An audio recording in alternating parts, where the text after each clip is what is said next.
जनाजे की नमाज पढ़ाने के लिए इमाम साहब तैयार हो जाते हैं और आवाज़ देते हैं कि नमाज जनाजा शुरू करने जा रहा हूँ, क्या इजाज़त है। तो पीछे से कोई आवाज़ नहीं आती। फिर इमाम साहब पीछे मुड़ करके कहते हैं कि जनाजे की नमाज शुरू करने जा रहा हूँ, क्या परमिशन है। तो घर के वारिस या घर के गार्जियन की तरफ से कोई रिस्पॉन्स, कोई आवाज़ नहीं आती। तभी पीछे से कोई कहता है कि उनका एक बेटा है, वो अभी तक आया नहीं, शायद लेट हो गया है। तो इमाम साहब थोड़ी देर इंतज़ार करते हैं, लेकिन इंतज़ार करने के बावजूद जब उनका बेटा नहीं आता तो इमाम साहब फिर कहते हैं कि घर के कोई सदस्य या दूर के कोई रिश्तेदार हो तो वो हमें इजाज़त दे सकते हैं जनाजा पढ़ाने की। फिर ख़ानदान के कोई सदस्य परमिशन देते हैं कि हाँ हम लोग हैं, आप नमाज जनाजा स्टार्ट कीजिए। फिर नमाज जनाजा पढ़ी जाती है और उसको कफन दफन करके सब कुछ क्लियर कर देता है। उसके बाद एक शख्स पुलिस के पास जाता है और वो कहता है कि फ़लाँ व्यक्ति की मौत हो गई, लेकिन उनके जनाजे में उनका बेटा हाजिर नहीं था। ज़रूर कुछ तो बात है, आप इस मामले की जांच पड़ताल कीजिए कि क्या बात है कि उनका बेटा अपने बाप के नमाज जनाजा में हाजिर क्यों नहीं हुआ। पुलिस ने जब यह बात सुनी और इस मामले की जांच पड़ताल कराई तो पता चलता है कि एक दो नहीं बल्कि 13 कत्ल हुए थे।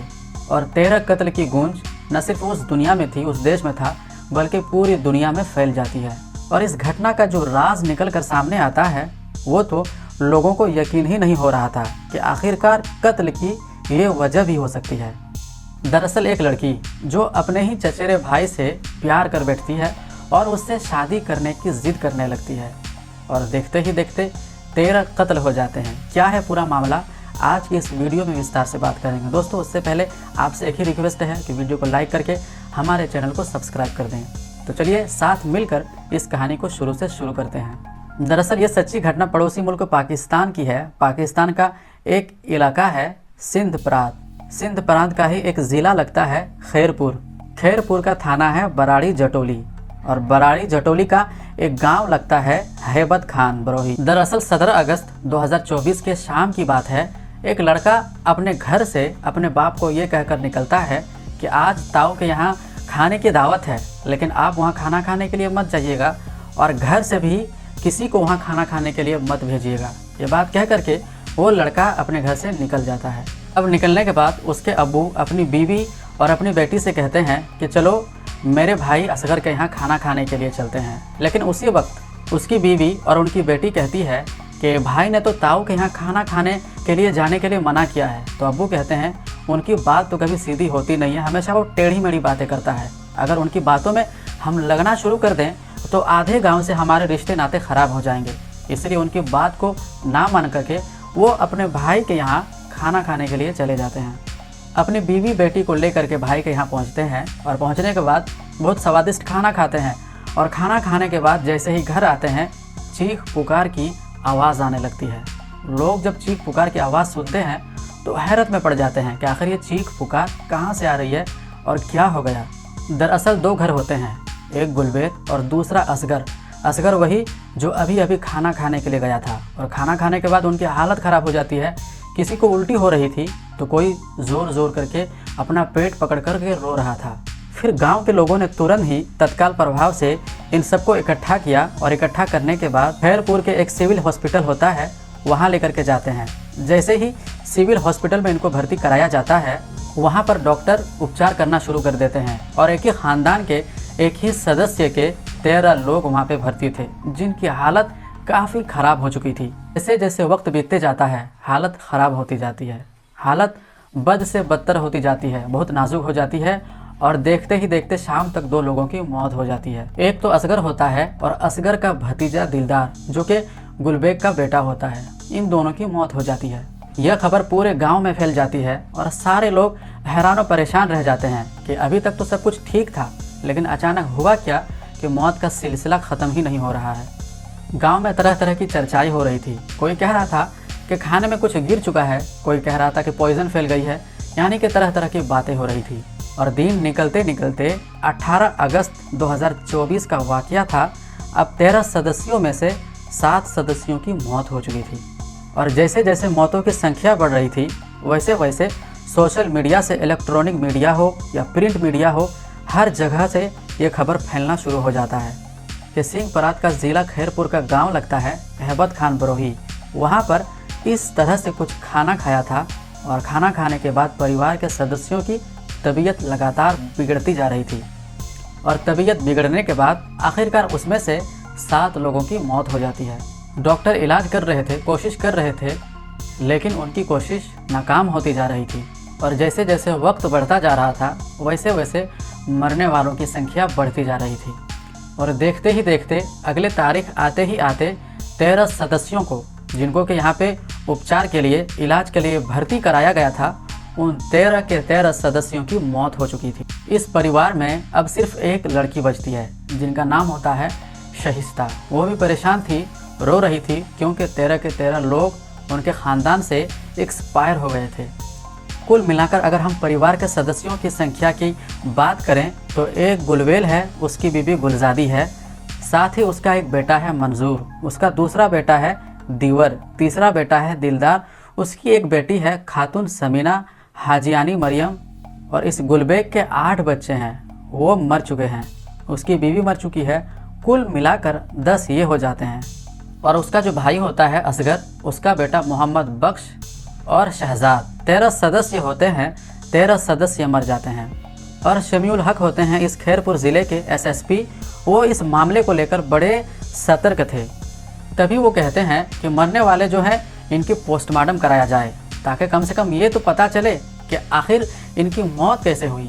लेकिन गांव वाले ज़िद करते हैं कि नहीं, इनके शरीर को चीरा फाड़ा जाएगा। वो पोस्टमार्टम के खिलाफ हो जाते हैं और कहते हैं कि नहीं, हम ये काम करने नहीं देंगे।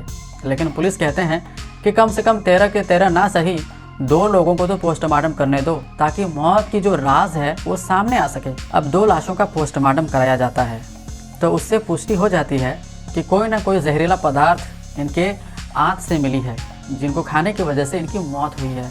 और फिर पुलिस वाले गांव वाले को कहते हैं कि इनके अंदर कुछ जहरीले पदार्थ पाए गए हैं और सभी सदस्य को पोस्टमार्टम कराना होगा, जिसके बदौलत गांव वाले परमिशन देते हैं और सभी का पोस्टमार्टम कराया जाता है, जो कि अब यह जांच का विषय बन जाता है। सभी का पोस्टमार्टम कराया जाता है, बाकी जो शव होते हैं वो परिवार को दे दिए जाते हैं और पोस्टमार्टम करने के बाद उनके शव को परिवार वाले को सौंप दिए जाते हैं और फिर वही कफन दफन ये सारा मामला होता है। फिर मुखबिर की तरफ से एक सूचना मिलती है कि इस परिवार की एक बेटी है जिसका नाम है शहिस्ता, और शहिस्ता ही सिर्फ जिंदा बची है। जब ये बात SSP तक पहुंचती है, वो शहिस्ता से एक बार पूछना चाहते थे कि आखिर उस दिन हुआ क्या, तो वो बताती है कि अच्छा खासा खाना मैंने बनाया था उस दिन, और आटे को मैंने अपने हाथों से गूंथा था, सारा काम उसने किया था और उसने खाना भी बनाया था, लेकिन उसकी तबीयत खराब नहीं हुई, बाकी घर के परिवार के सभी सदस्यों की तबीयत खराब हो जाती है। अब पुलिस को लगता है कि कहीं ना कहीं दाल में कुछ न कुछ ज़रूर काला है।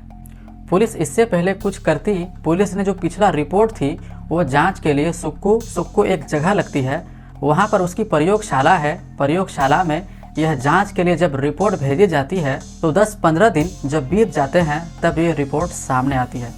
उससे पता चलता है कि कोई ऐसा केमिकल होता है जो कृषि लोग अपने खेतों में देने के लिए इस्तेमाल करते हैं, उसी केमिकल को खाने में इस्तेमाल किया गया था, जिसकी वजह से इन 13 लोगों की जान गई है। उसी वक्त मुखबिर आता है और पुलिस को कहता है कि साहब, जिस दिन 13 लोगों की मौत हुई थी उस दिन असगर की भी मौत हुई थी, और इमाम साहब ने जब जनाजे की नमाज़ पढ़ाने के लिए परमिशन मांगी तो उस दिन उनका बेटा मोहम्मद बख्श नमाज जनाजे में शामिल नहीं था। तो उस दिन उसका बेटा अमीर बख्श, जो कि वहाँ होना चाहिए था, लेकिन वो नमाज जनाजा में शामिल नहीं था।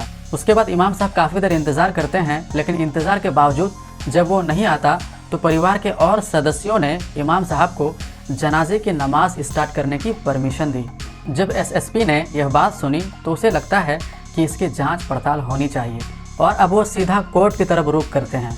और कोर्ट की तरफ रुख करने के बाद वो कहते हैं कि इनकी बेटी है जो कि एकमात्र बची है, जिसका नाम शहिस्ता है, और अमीर बख्श, इन दोनों को रिमांड पर लेने के लिए जब कोर्ट में अपील की जाती है तो कोर्ट में परमिशन दे दी जाती है कि हाँ, इनसे पूछताछ की जाए, लेकिन इनके साथ सख्ती ना बरती जाए, क्योंकि अगर इनके ऊपर सख्ती बरती जाएगी तो लोग हमें परेशान करेंगे। कोर्ट इन्हें परमिशन दे देता है।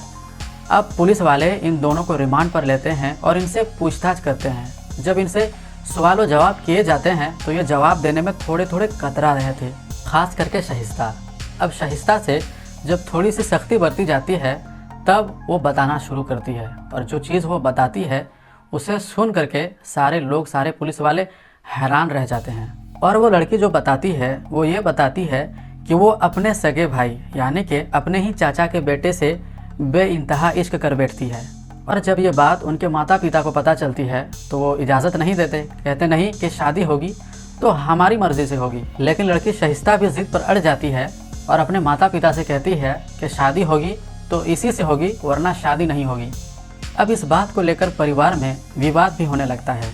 और हालांकि अमीर बख्श जो होता है उसका चचेरा भाई, वो कहता है कि हम यहाँ से भाग चलते हैं, लेकिन शहिस्ता कहती है कि हम क्यों भागे, हम तो आज़ादी के साथ जिएंगे और परेशानी दिक्कत अगर आती है तो हमें नहीं बल्कि उन्हें आनी चाहिए जो हमारे खिलाफ है। तब फिर वो अमीर बख्श से कहता है कि कुछ ऐसा जहरीला पदार्थ तलाश करो ताकि परिवार वालों को सबक सिखाया जाए।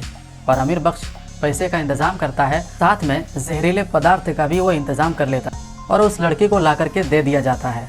उस लड़की ने इरादा बना लिया कि 17 अगस्त 2024 को वो खाने में जहर मिला कर देने वाली थी। और उसी दिन असगर का जो बेटा होता है अमीर बख्श, वो अपने पिता से और घर वालों से कहता है कि उस घर में आज खाना खाने के लिए मत जाना, क्योंकि उसे पता था कि आज कुछ तो होने वाला। और उसके पिता उनकी बातों को अनसुना कर देते हैं और वो पहुंच जाते हैं और फिर खाना खा लेते हैं, जिनके बाद ये सब कुछ होता। दरअसल ये दोनों प्यार करते थे और घर वालों से शादी करने की बात करते थे, लेकिन जब घर वालों ने मंजूरी नहीं दी तो इन दोनों ने मिलकर प्लान बनाया कि परिवार वालों को ख़त्म कर दिया जाए।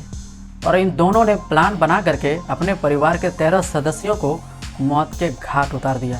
अभी ये दोनों पुलिस की गिरफ्त में है और पुलिस खोजबीन कर रही है कि इसमें और कौन कौन शामिल है। तो दोस्तों, ये रही आज की रियल क्राइम स्टोरी। आपको क्राइम स्टोरी कैसी लगती है आप हमें कमेंट सेक्शन में ज़रूर बताएं। तो मैं मिलता हूँ आपसे अगले वीडियो में, तब तक के लिए अपना और अपनों का ख्याल रखें।